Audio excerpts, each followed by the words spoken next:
The New York Knicks still look a lot like the New York Knicks, still do a lot of New York Knicksy things, but it hasn't translated to winning regularly so far this season. They followed the Boston Celtics 114-98, despite shooting over almost 43% from three in this one. Alex Wolfe from Locked On Knicks joins me now.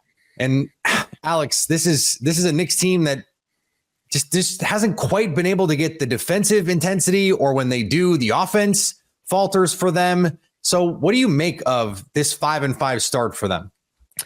I'm not like raising alarms or anything over the 5-5. I mean, they've been without RJ Barrett for 3 of these games, and that was very, very apparent in this game against the Celtics. They sorely missed his ability to get inside, to draw fouls, to finish in there, and to create offense for the rest of the team that way. Plus, he's shooting literally 50% from 3 this year, which is crazy.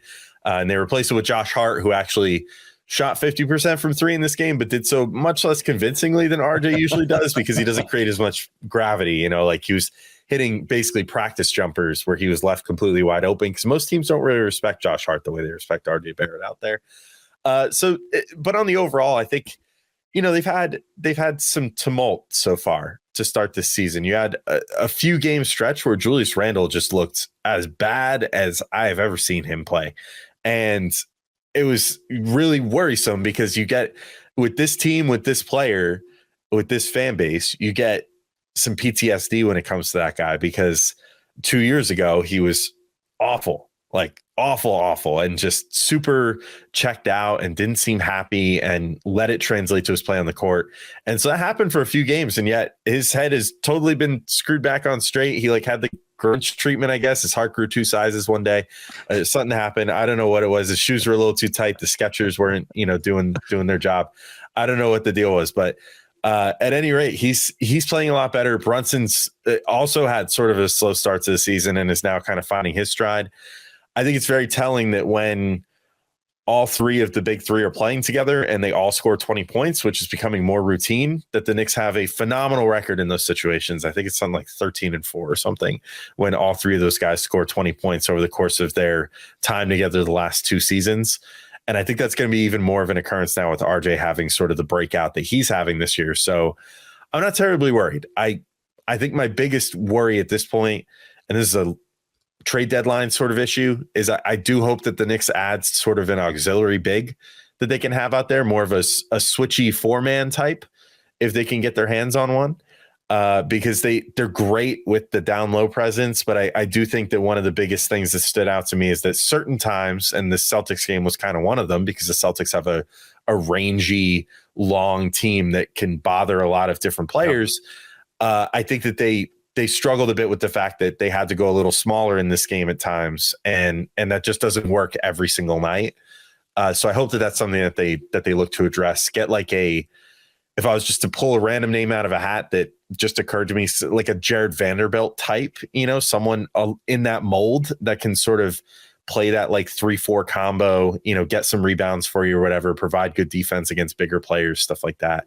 But all in all, again, my long-winded way of saying I'm not really worried. So I mentioned the identity part of this. Coming into Monday night, they were second in points per game allowed on defense, second in rebounding. That's what we expect them to do, is to defend and to rebound the basketball. They kill teams on the offensive glass in particular. So how have they advanced? How have they grown? Or maybe more importantly, how can they grow this season? Because they're still doing the things that we expect them to do. They're just not really much better at some of the things that they were struggling with last year. I think that the turnaround the last few games that we've seen, and you referenced it, that even though they lost this game, they still shot like 43% from 3. Yep. If this team takes its shooting leap, which they have plenty of young players that, have the potential to do that. And it looks like RJ's doing it. Quentin Grimes is still as dependable as ever shooting the 3. Julius is kind of coming back around and getting back to his self, where hopefully he could shoot about 35% again. You have Emmanuel Quickley, who's been a little more touch and go than I'd like so far to start the season, and has always kind of had a little bit of a streakiness to him. But if he can find consistency shooting 36, 37%, and then Brunson is like a 40% 3-point shooter, period. And that just seems like it's not going to change. That's kind of where they've gotten better. But also, I mean, it was against less than great competition, but against the Spurs and the Hornets, they finally say, and it happened a bit in this game against the Celtics, but again, it's hard to judge them because they didn't have RJ out there, who's been such a key part of this, but they've been playing just really beautiful offensive basketball the last week or so.